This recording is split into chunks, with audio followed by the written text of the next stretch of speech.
we'll have to make that modification, okay? No problem, Judge, from our perspective. Okay. All right. Okay, so the modification, just needs to state what, Your Honor?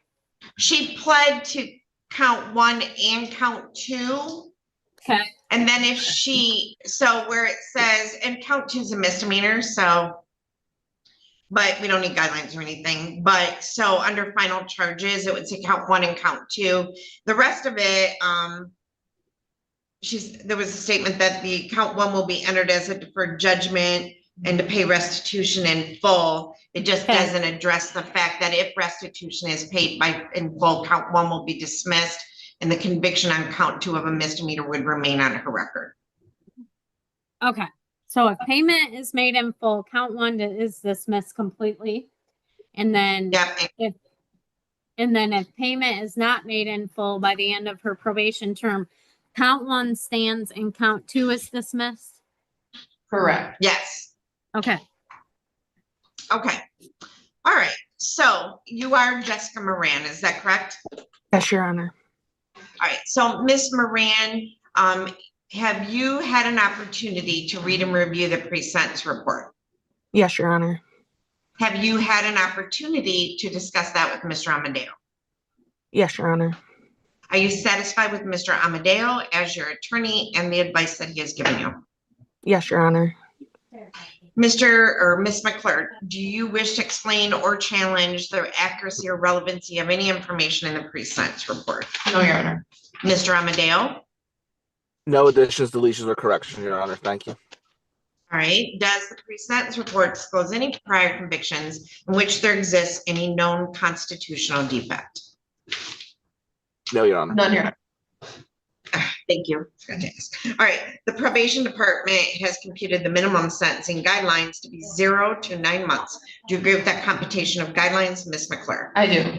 All right. Do you agree with that as well, Mr. Amadeo? I do, Your Honor.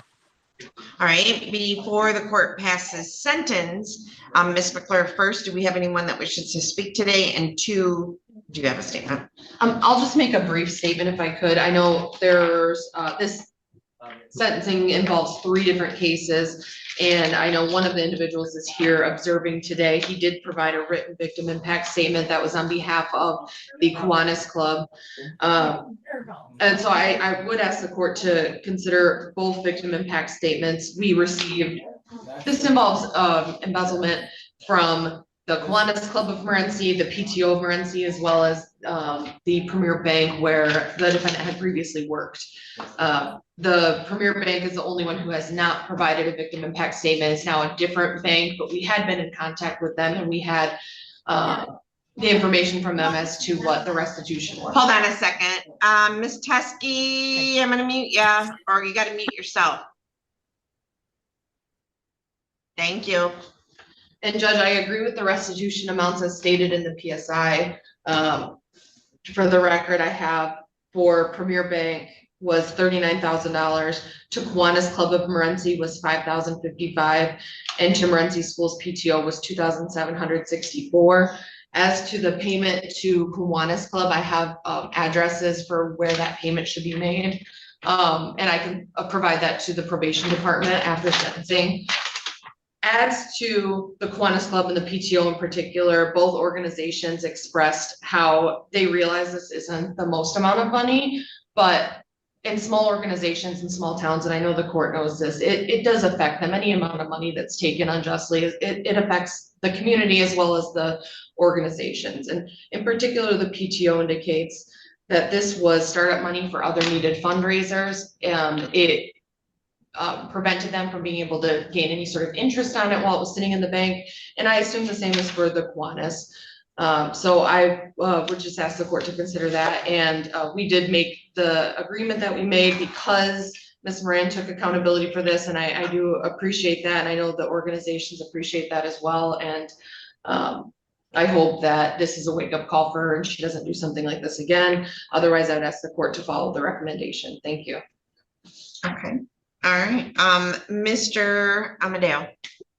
Thank you, Judge. When I got this case, I immediately contacted Prosecutor McClure, who did a great job on the case. There was a lot of moving parts with this. I will say from day one, my client, and she's had no criminal history. She's a good mother, a good wife. She clearly made mistakes there, but she took accountability. She waived her prelim. She entered plea negotiations. I've lowered my fees to help pay for restitution. I think one of the reasons we got here, Your Honor, is because the prosecution was really concerned about getting the victims paid, and my client's working on that. We came to a resolution that is supported by the PSI. I asked that you follow it, put her on 3 years probation, let her correct things with the victim, let her make the payments that need to be made. I am asking her not to speak today, not out of disrespect for the court or the people, because there was a no contest plea, but I am expressing her thoughts. Thank you, Judge. All right, very good. Thank you. And Ms. Moran, your attorney has advised you not to speak today because of the no contest plea. And is that your wish? Yes, Your Honor. Okay, very good. And Judge, and I'm sorry for interrupting, but if the court has any control over this, I would ask that as restitution's paid, if Kiwanis and the PTO could be paid before Premier Bank. I know they're the larger amount, and I think the other two could be paid off a little bit quicker. So I would just ask that if the court has control over that. I can order that. It's not a problem, Ms. Teskey, correct? No, it's not, Your Honor. Who was to be paid first? So I'm going to order first that the Morenci Schools PTO be paid. Okay. And then second, the Kiwanis Club of Morenci. Okay. And then Premier Bank. And then Premier Bank. So we have 3 total.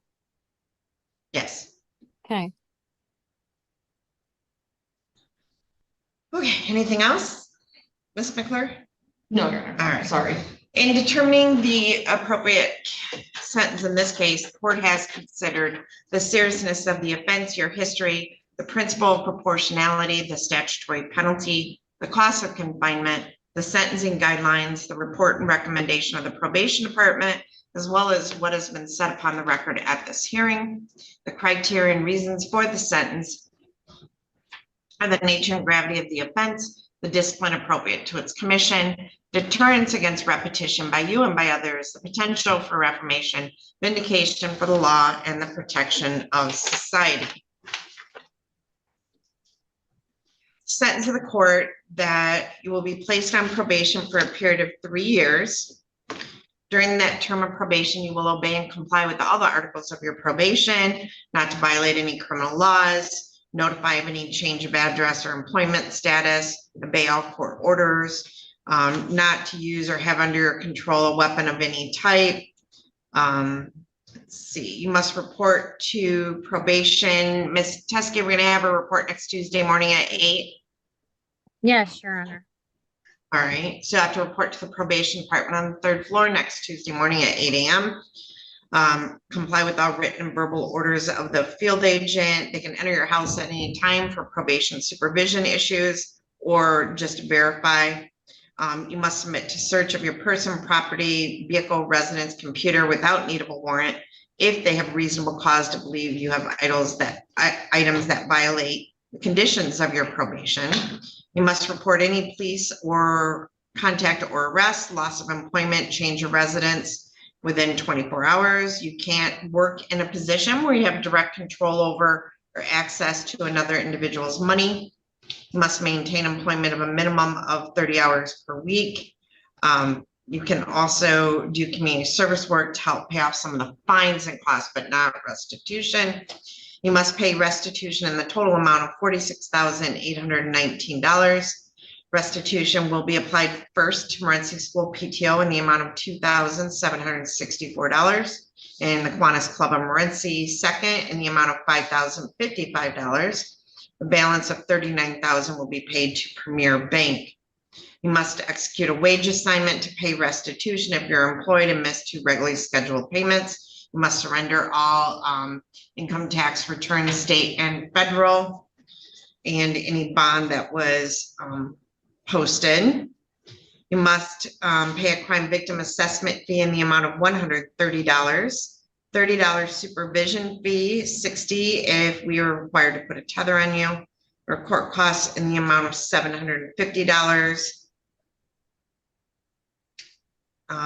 You must, let's see, Surrender, oh, yeah, okay, and a $60 DNA fee. There is a $68 state cost for the felony and a $53 state cost for the misdemeanor. And obviously, you're not to work in any capacity where you're in charge of any finances or payroll or be in charge of another person's financials, period.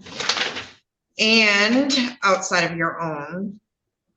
Anything else, Ms. McClure? No, Your Honor. And Mr. Amadeo? No, thank you, Your Honor. All right, so Ms. Moran, we are going to mail to you 3 copies of your notice of right to appellate review, along with a self-addressed stamped envelope. I need you to initial and date 1 copy where it's marked, fold it up, put it back in the self-addressed stamped envelope, and return it to the court via U.S. Postal Service. You can also drop it off next Tuesday. And then if you wish to appeal this sentence, you would fill out the information on the form and mail it to the address listed on the form within 42 days. And report next Tuesday morning at 8 a.m. to the probation department. All right, Ms. Moran? Okay, thank you, Your Honor. Actually, welcome. Judge, I'm gonna have her report on Wednesday morning at 8 a.m. just because Monday is a holiday. We won't have time to get her paperwork done before that. Okay, so Wednesday morning at 8 a.m., Ms. Moran. Okay, All right, very good. Thank you. Thanks, Judge. thank you. All right.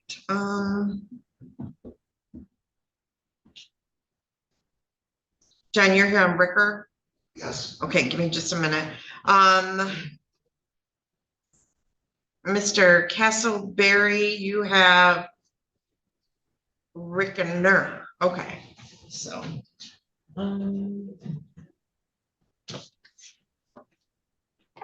Kevin, is with you. Okay, how do you pronounce his name, Mr. Castleberry? Rickner. Then you say it again? Rickner. Rickner.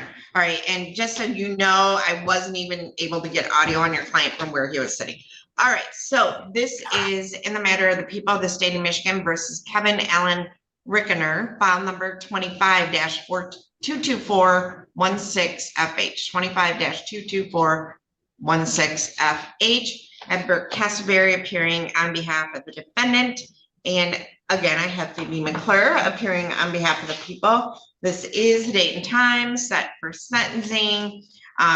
Mr. Rickner, so you are Kevin Allen Rickner, correct? Yes, ma'am.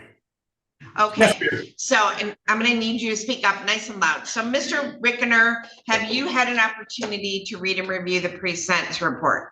Yes, Your Honor. All right, and have you had an opportunity to discuss that report with your attorney? Yes, Your Honor. Are you satisfied with Mr. Castleberry as your attorney and the advice that he has given you? Yes, Your Honor. Ms. McClure, do you wish to explain or challenge the accuracy or relevancy of any information in the pre-sentence report? Your Honor, I think the only thing is in the recommendation, I know we can get to this later, I don't believe they included the requested restitution. Okay. All right, and what information do you have regarding restitution? I believe it was submitted with the victim impact statement, but it's just a receipt as to the phone she had to get replaced. It was $212. I have 211. Okay, I have the receipt. It just says 212. Oh, okay, 212 is fine with the receipt, and if you could just give us a copy of that. Yeah, I have it here. I can get a copy. So Mr. Castleberry, she has a receipt present in the courtroom, and I do have in the victim impact statement. The phone was destroyed and had to replace, and the cost was $212. Any objection to that addition to the PSI? No, Your Honor. No objection. Okay. And Mr. Castleberry, do you wish to explain or challenge the accuracy or relevancy of any other information in the pre-sentence report? No, Your Honor. Does the pre-sentence report expose any prior convictions in which there exists any known constitutional defect? Ms. McClure? No, Your Honor. Mr. Castleberry? No, Your Honor. Okay. The probation department has calculated the sentencing guidelines, minimum sentencing guidelines in this matter. on police officer assaulting and resisting and obstructing to be 0 to 17 months, and attempted carrying a concealed weapon to be 0 to 6 months. Ms. McClure, do you agree with the computation of guidelines? I do, Your Honor. Mr. Casberry? I do, Your Honor. All right, Ms. McClure, do we have anybody that wishes to speak today? I don't believe she's here, but let me just double check. No, Janelle is not here, Your Honor. All right, Ms. McClure, is there anything you'd like to say on behalf of the people? Just wanted to thank, I guess, Mr. Castleberry for working the case out with me. I know that his client is taking responsibility for this. I would ask the court to consider some type of batterers intervention program while on probation. I know we had an agreement for 1 year in jail to be deferred upon any violation. I would be comfortable if the court would just order any amount up to a year. It doesn't necessarily have to be a year. I agree with the 5 days jail credit. In addition to the restitution we're requesting. Otherwise, I would ask the court to order that no, there is a no weapons provision on here, that the firearm used in the case will be forfeited, and I would ask the court to follow the recommendation. All right. Mr. Casberry, is there anything you'd like to say on behalf of your client? Your Honor, I can tell you that I've met with my client many times. He understands the gravity of the offense and he accepts full responsibility. In fact, he has already begun counseling, as Mr. Stevenson has suggested he should do. He is making a change in his life. Thank you. All right, very good. Thank you. Mr. Rickner, is there anything you'd like to say on your own behalf? No, Your Honor. All right. And Mr. Stevenson, is that counseling, would that satisfy the requirement for a battering or a domestic violence counseling and batter intervention? I believe it would. When he's placed on probation, I can deal with him directly on that, but I'll recommend that whatever counseling is in that matter is addressed. Okay, excellent.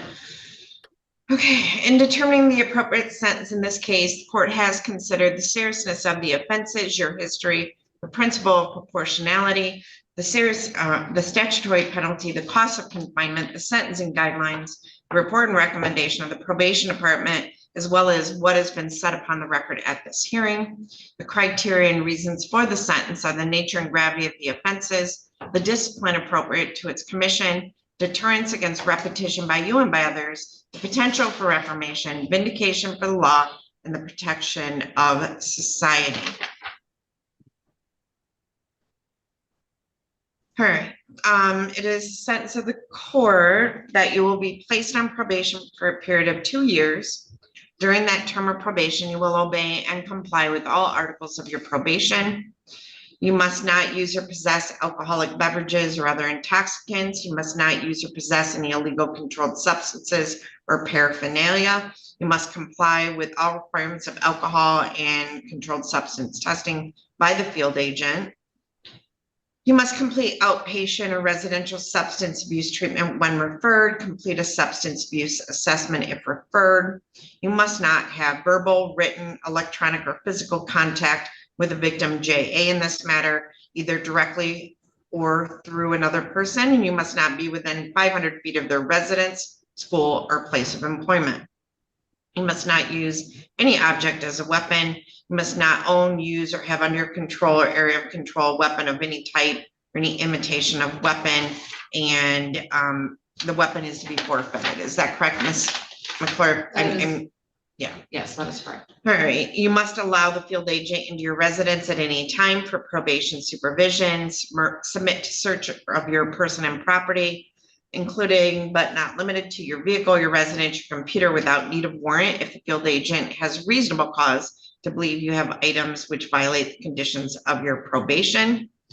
I am going to order that on count 1, you will serve 1 year in the jail, Lenawee County Jail, suspended upon any violation with credit for 5 days served. And then on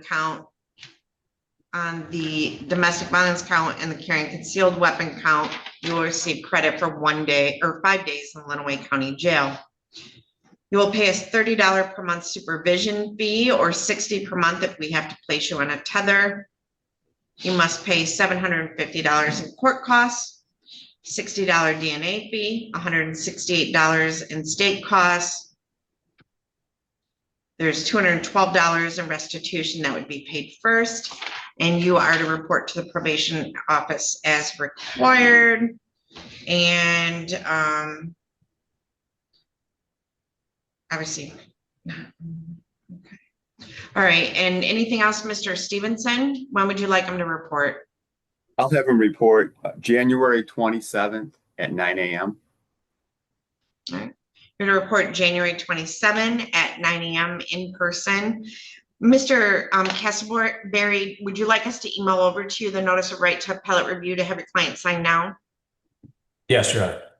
All right, Ms. Adams, could we email to Mr. Castleberry the 3 copies of the note or the notice of right to appellate review so that he can have his client sign it? And then I appreciate Mr. Castleberry, you effectuating the return of that. It's easier than mailing it out. Plus you save the county, what is it, like $6 to mail a letter now? So now, Mr. Rickner, you'll review that with Mr. Castleberry. You do have a right to appeal the sentence. I'm going to have you initial and date 1 copy for our records, just to acknowledge you received it. If you wish to appeal the sentence, you would fill out the information on the form and mail it to the address listed on the form within 42 days. Anything else, Mr. Stevenson? No, Your Honor. Ms. McClure? No, Your Honor. Mr. Castleberry? No, Your Honor. Judge, All right, very good. Thank you. Judge, Yes, I'm sorry. Did you address no contact or no? yes, Okay, thank you. thank you. Mr. Stevenson, are you in your office? Yes, he is. Yeah. Okay, I was just gonna hand him the receipt. I'll take back the Yep. receipt for him. All right, and Ms. McClure is going to provide the receipt for the cell phone to Mr. Stevenson. All right, so,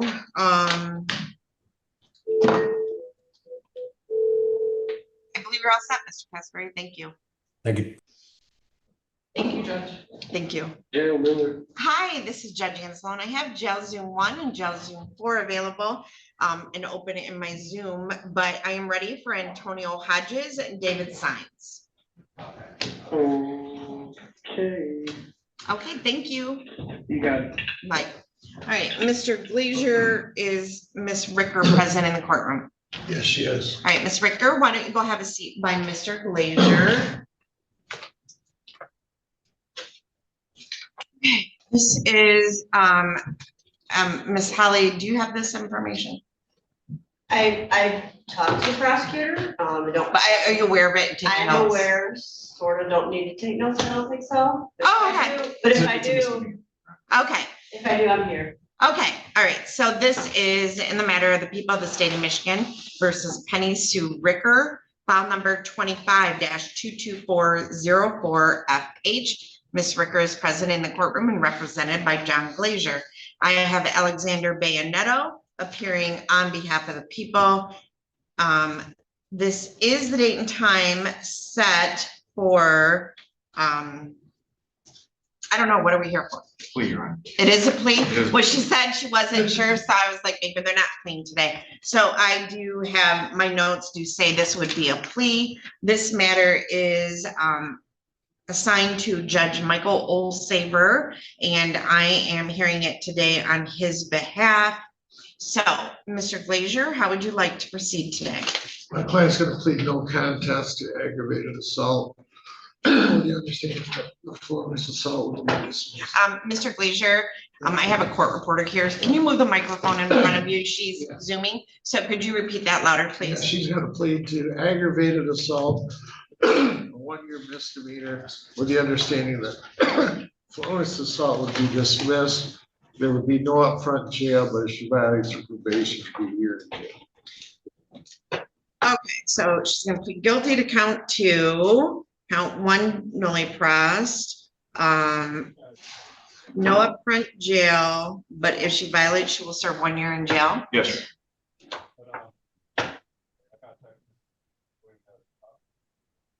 All right, and then probation standard terms, correct? Yeah. I would assume Okay, so. and this is misdemeanor, so I got what you were saying, Ms. Kelly.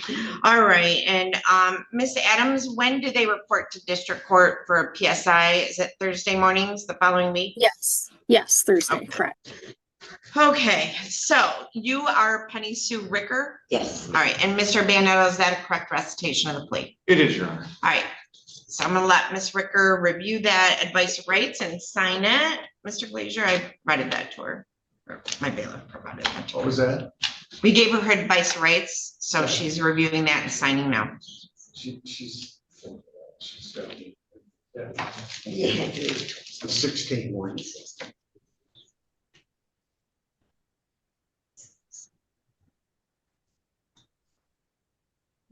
She hasn't filled out. All right, so ma'am, you have heard the statement of or raise your right hand. Do you solemnly swear or affirm to tell the truth, the whole truth, and nothing but the truth? Yes, I do. All right, so ma'am, you have heard the statement of your attorney and the prosecuting attorney. Is it your intention today to plead guilty to count 2 aggravated assault, which carries a maximum penalty of up to 1 year in jail? It is a misdemeanor and or a $1,000 fine. Okay, so I'm gonna need you to speak up a little bit louder, so maybe put that microphone in front of you now. Are you satisfied with Mr. Glazier as your attorney and the advice that he has given you? Yes. All right, and neither the prosecutor, the defendant, nor anyone on the defendant's behalf has discussed any other possible sentence with the court other than there would be no upfront jail, and if she were to violate, there would be a sentence of 1 year in jail at that violation. Is that correct, Mr. Bandetto? That's correct, Your Honor. Mr. Glazier? Okay. If a guilty plea is accepted, there will be no trial. This means that you will be giving up rights you would have had at trial. I'm going to explain those rights to you now to make sure that you understand them. You have a right to a speedy public trial by jury. You may ask for a non-jury trial, and if the prosecutor and court agree, you can have a non-jury trial. You have the right to be presumed innocent until proven guilty beyond a reasonable doubt. You have the right to have the prosecuting attorney prove beyond a reasonable doubt that you are guilty, and you do not have to prove anything. You have the right to be present at trial and have witnesses against you appear at your trial and to ask those witnesses questions. You have the right to have the court order any witnesses you have for your defense to appear at the trial. You have the right to remain silent during your trial and not to have your silence used against you. However, you also have the right to testify at your trial if you want to testify. Do you understand that if your plea is accepted, you may be giving up the right to appeal issues that would otherwise be appealable if you were convicted at trial? Do you understand that? Yes. Do you understand that any appeal from the conviction and sentence pursuant to the plea will be by application for leave to appeal and not by right? Do you understand that? Yes. Do you understand that if your plea is accepted and you engage in any misconduct as defined in MCR 6.310 between now and sentencing, the court will not be bound by your plea? Do you understand that? And you will not have a right to withdraw your plea. Do you understand that? Yes, ma'am. Misconduct is defined to include, but is not limited to, absconding or failing to appear for sentencing, violating terms of conditions on bond, or the terms of any sentencing or plea agreement, or otherwise failing to comply with an order of the court pending sentence. Do you understand that? Yes.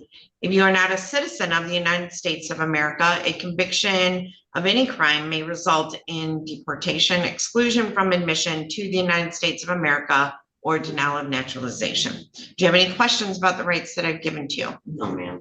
So ma'am, how do you plead to the charge that on or about May 27 of 2025 in the city of Adrian in the county of Lenawee that you did commit the offense listed under count 2, assault aggravated? No contest. Say it a little bit louder. No contest. Okay. Has anyone, and that's due to lack of memory or intoxication or civil liability? Civil liability, okay. Has anyone made any threats or promises to you to induce you to plead no contest to this charge? No.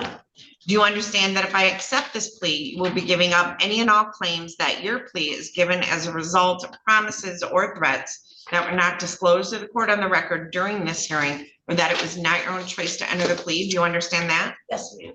Is the prosecutor or defense counsel aware of any promises or threats or inducements other than the plea bargain to induce the defendant to plead no contest? Mr. Glazier? Oh, yeah. Mr. Bandetto? No, Your Honor. Has your attorney promised you outside of what was already placed on the record in terms of length of probation, fines, and costs, any particular sentence or estimated what that sentence would be?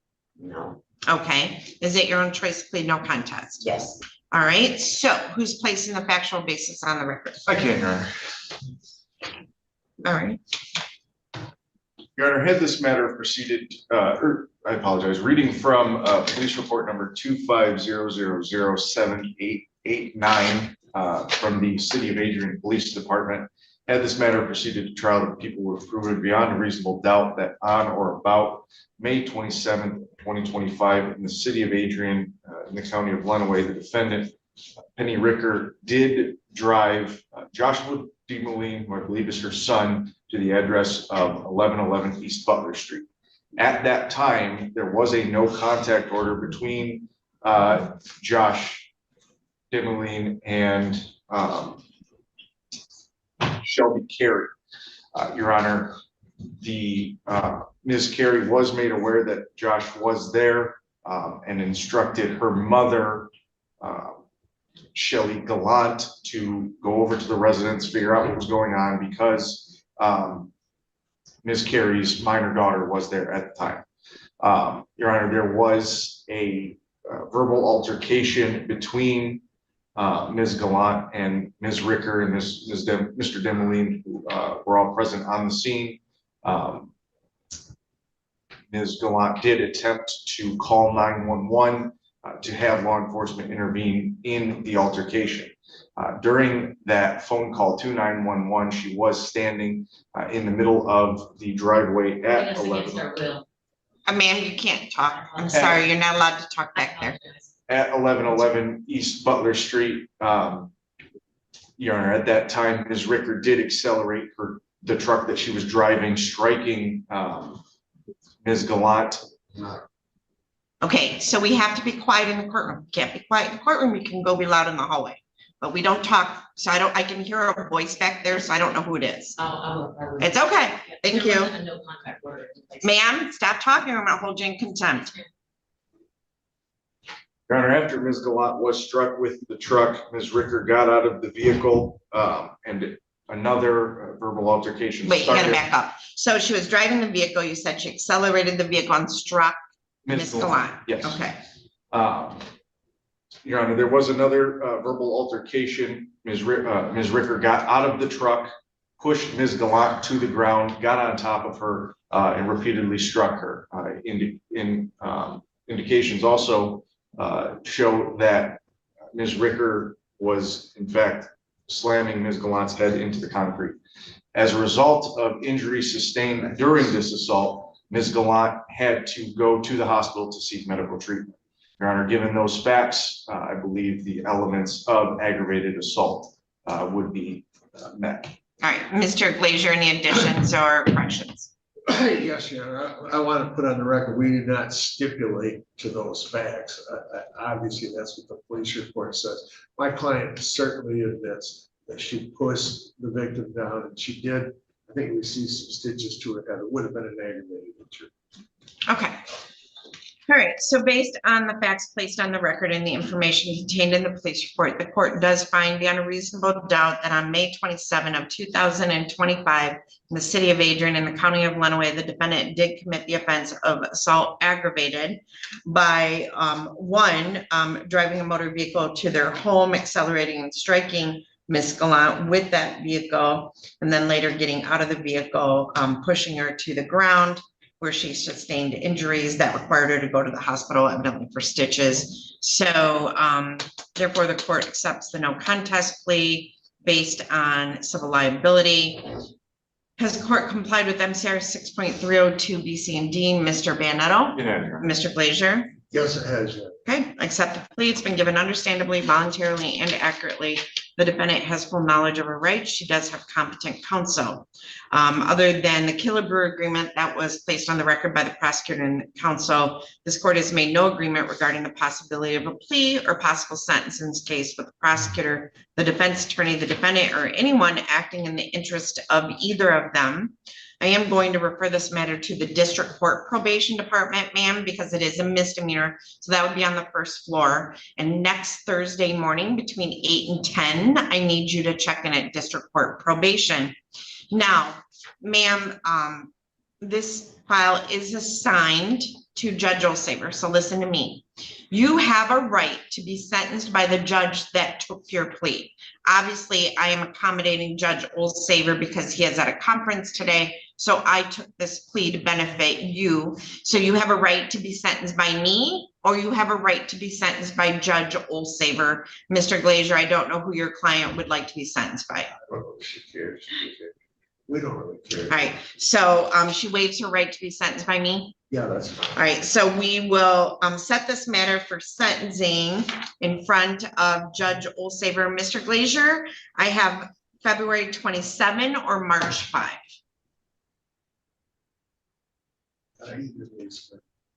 Either day is fine.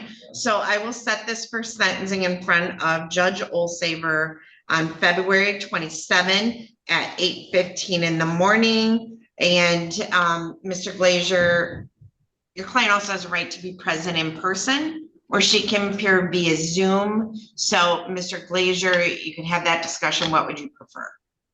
You want to just do it by Zoom from the office? Yeah, she'll do it by Zoom. Okay, so we'll set that via Zoom. Any objection to that, Mr. Banetto? Given the Killebrew? Killebrew, no, you're on. Okay, all right, very good. Ms. Adams, could I have a notice of hearing from Ms. Ricker for February 27 at 8:15? Okay. So Ms. Ricker, you're just gonna sit there for a minute and my assistant will get you a notice of hearing, okay? When I go to the district court on Thursday. Next Thursday, yep. Next Thursday. It's the first floor, down on the end, right? Just check it. All right, Ms. Underwood, as always, thank you for your patience. So I have David Saenz and I have Antonio Hodges. Ms. Underwood, do you have a preference as who you'd like to start with? Why don't we start with Mr. Hodges, Your Honor? All right, so let me grab his pre-sentence report. Do you need a breakout room with Mr. Hodges or were you able to meet with him? We've already discussed it, but could I just have a brief breakout with him just to make sure we're on the same page? Yep. All right, so Mr. Hodges, I'm going to open a breakout room and you will get an invitation to join that breakout room. So just use the mouse to click on join.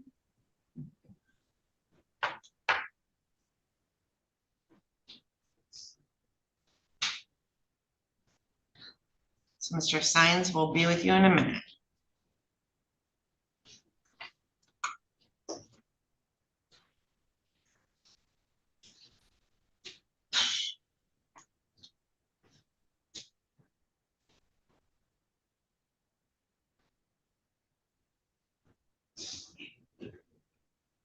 Miss McGrain? Yes, Judge. I'm going to send you a chat. Unless, did you see my chat earlier? No, I've been across the street.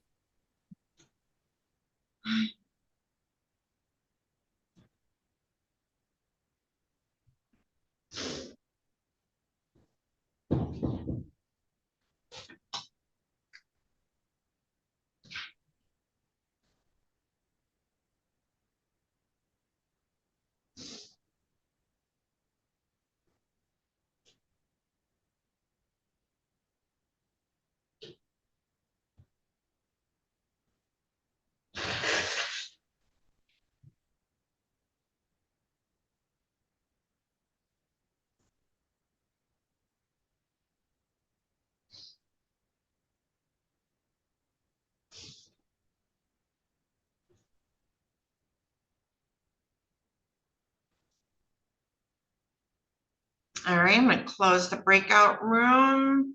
I didn't know if he wanted Miss McGrain Zoom instructions, unless you already gave him. I did. He wanted to appear in person. All right, so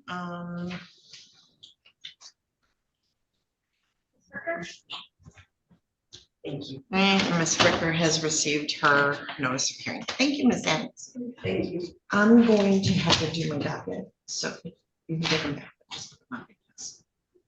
Oh, Or leave them. I'm already doing 4. Oh, really? Yeah. Okay, thank you. All right, so Miss Underwood, I have Mr. Hodges back. So, Mr. Hodge, you are Antonio Demetrius Hodges, correct? Yes, ma'am. It's file number 25-22119FH with Rhonda Underwood appearing on behalf of Mr. Hodges. So, Mr. Hodges, have you had an opportunity to discuss the probation violation report with Ms. Underwood? Yes, ma'am. Are you satisfied with Ms. Underwood as your attorney and the advice that she's given you? Yes, ma'am. All right, Ms. Underwood, do you wish to explain or challenge the accuracy or relevancy of any information in this probation violation report? We don't, Your Honor. All right, before the court passes sentence, is there anything you'd like to say on behalf of Mr. Hodges? Yes, there is, Your Honor. We understand that Mr. Hodges screwed up, Your Honor. He understands that. He's had a long time in jail to think about that. I think Mr. Hodges understands that at the end of the day, he has to complete this probation. And the sooner he does that, the better. He has gotten himself together in jail. He's in a good frame of mind. He wants to get out and complete this. Your Honor, Mr. Hodges has done 28 days.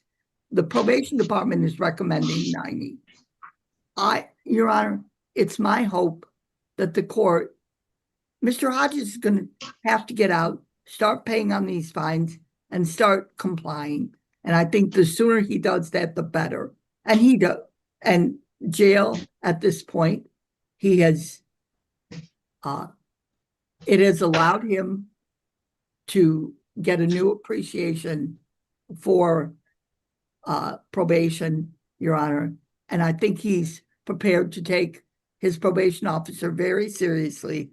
And we would hope the court would let Mr. Hodges return to probation with credit for time served, Your Honor. All right, Mr. Hodges, anything you want to say on your own behalf? I'd like to thank Ms. Underwood for her help and ask for mercy on the court. Okay. All right. So, Mr. Hodges, to be honest, you got a whole lot of jail available for district court to hit you with. You know that, right? Yes, ma'am. Who's your judge in district court? Sheridan. Sheridan. He's dead. So I'm gonna guess it was He said Shadler.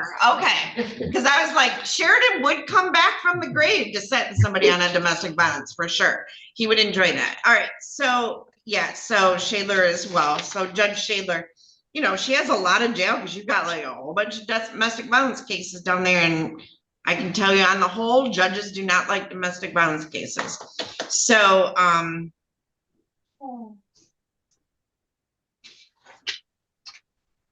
right, sentence of the court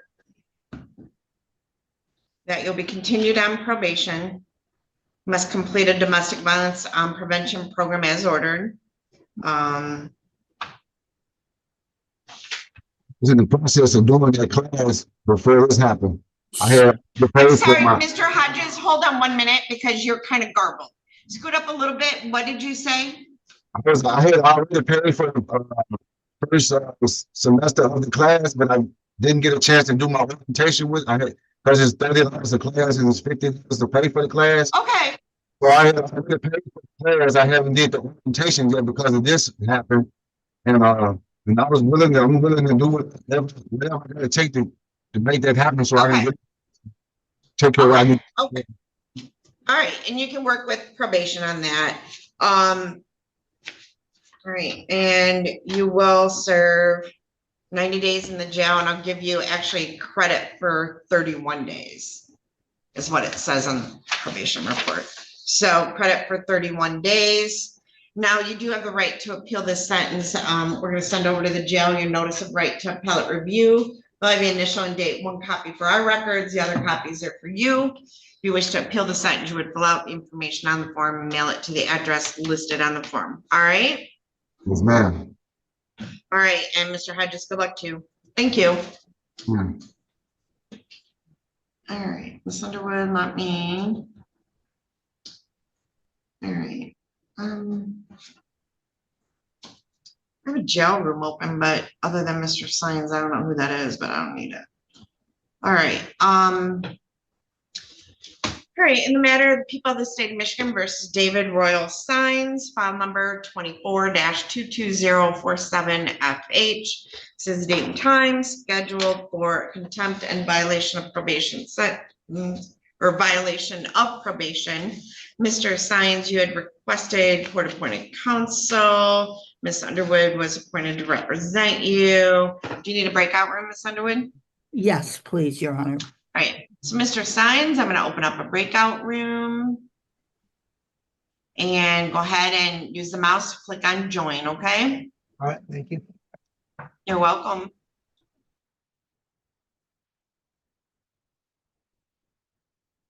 This is my last one, and then then I'll go off live stream. If you have any questions or anything, we can talk. Well, thank you. I think I was gonna leave that's on after morning. Okay, okay. Do you have any questions about this morning? No, I think I understood most of it. And Miss Womack, this is off the record. We have an intern from Adrian College, so I was just gonna see if you had any questions. Okay. No, I don't think I have any questions. So. Okay. And if you do, always feel free to just let me know.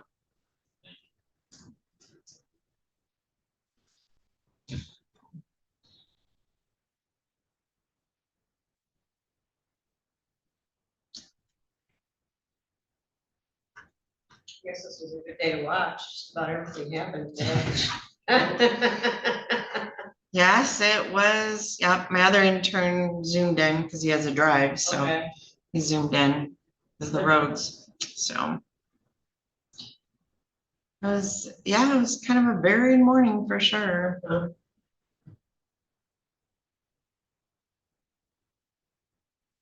So trying to figure out who the victim was. Huh? So trying to figure out who the victim was. On that last one? First one? Powers. Yeah, the first one. Yeah, she was back in the corner. Yeah, he just his statement. Oh, I see what you're saying. Yeah. Yeah. It's too long. Yeah. I think that actually was the longest. It has to be a record. Yeah, that is actually the longest. And obviously they have a right. You know, they have a right to make a statement and there's no time limit on that statement. We were wondering about that. Yeah, there's not. And, you know, I'm never going to cut somebody short because that just opens it up to an appellate issue. Well, John Glazier out in the hallway said that he thought you could just adjourn it to 4 o'clock today. And let him talk. So I will say that I believe I've had predecessors who would have done that. We were wondering, yeah. But it's Friday. I've never seen one go that long. No, that is probably the longest defendants, obviously. I got to leave, so I was okay. But, you know, they have a right to make a statement. It's like a half an hour statement. Chris Jones said 45 minutes. Yeah, And he didn't like the idea of going to 4 o'clock either. I told him. All right, Ms. Underwood, I'm going to close that breakout room and bring your client back.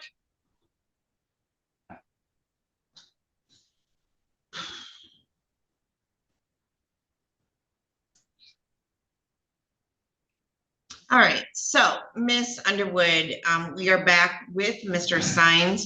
We have 2 things. We have a contempt of court for failure to appear for a violation of probation, show cause on January 7 of 2026, as well as the violation of probation dated December 4. So he has been absconded since November 26 of 2025. So, Ms. Underwood, how would you like to proceed on behalf of Mr. Saenz? I believe these are all technical violations still at this point, Your Honor. Yes. And Mr. Saenz wishes to plead guilty, Your Honor.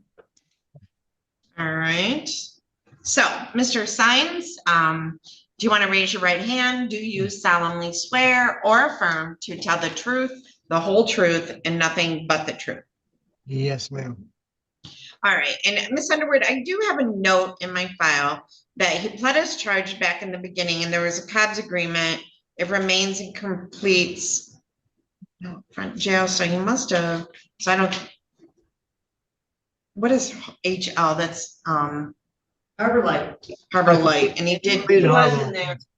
but he did complete that. I think he did complete that. Okay, so I just wanted to make sure, no, Mr. Saenz, you did complete that, so I just wanted to make sure it didn't apply to this violation, okay? All right, Thank you. so Mr. Saenz, you heard the statement of your attorney. Is it your intention today to plead to the contempt of court and the violation of probation?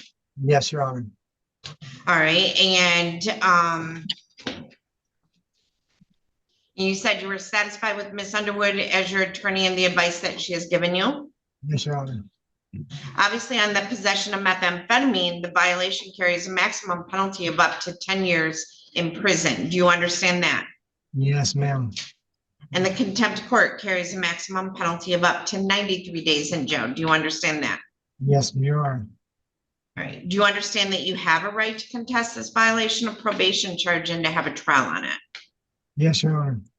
Do you understand that throughout the trial, you will be presumed innocent until your guilt is proven by a preponderance of the evidence? Do you understand that?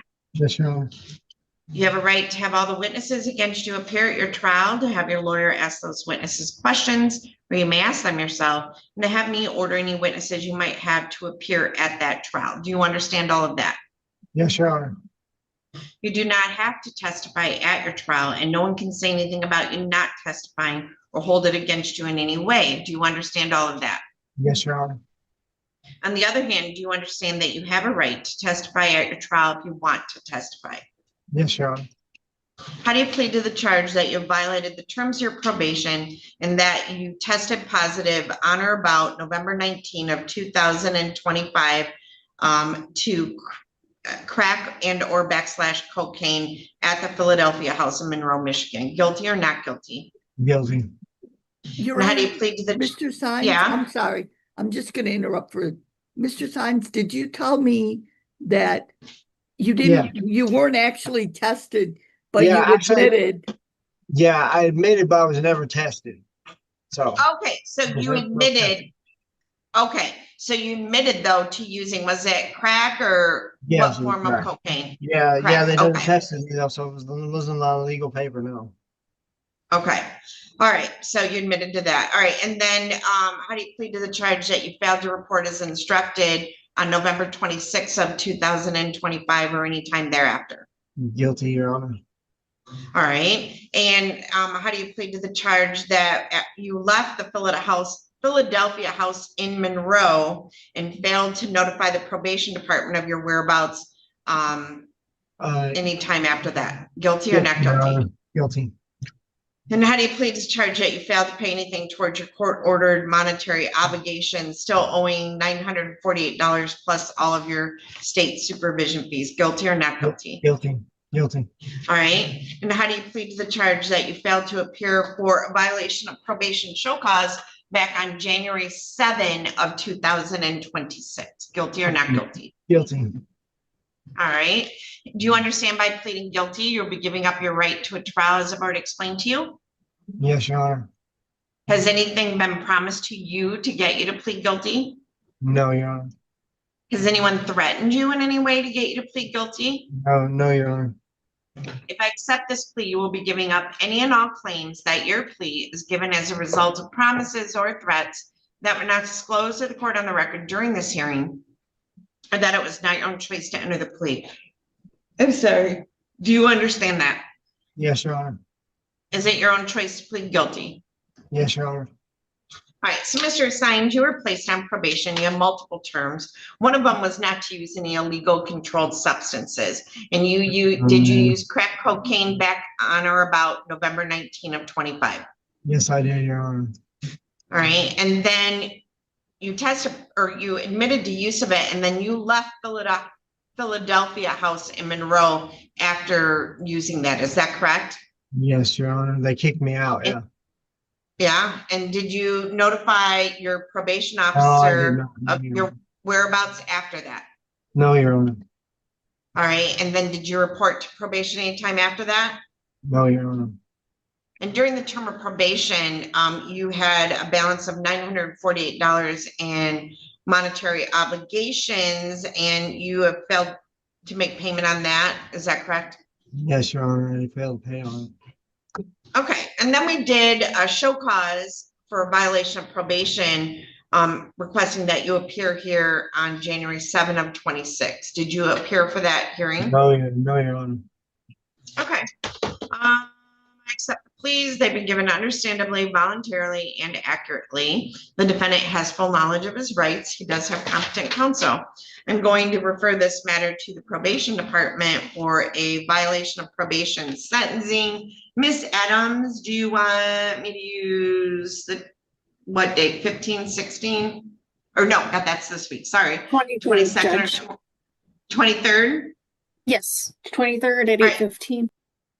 Okay, so Miss Underwood, I am going to set this matter for sentencing if you're available on January 23rd at 8:15. Are you available? One moment, please, Your Honor. Let me check that.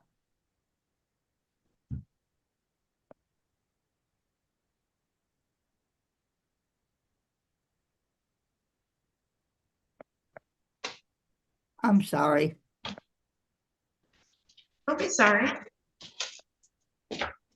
Yes, it looks like I'm available.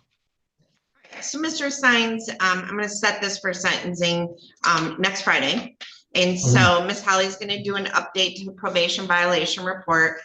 Miss Underwood's really good about reviewing it with people in advance, but sometimes she's not able to get in due to whatever's going on at the jail or Zoom. If she can't meet with you, I will give her an opportunity to speak with you that morning. Otherwise, we'll see you back on that day. And do you want to appear next Friday, a week from today? Do you want to appear via Zoom or in person? Zoom will work. Zoom will work. All right. Very good. Thank you all. Court's All right. in recess. Thank you. Bye, Mindy. Thank you. Okay, goodbye, Judge.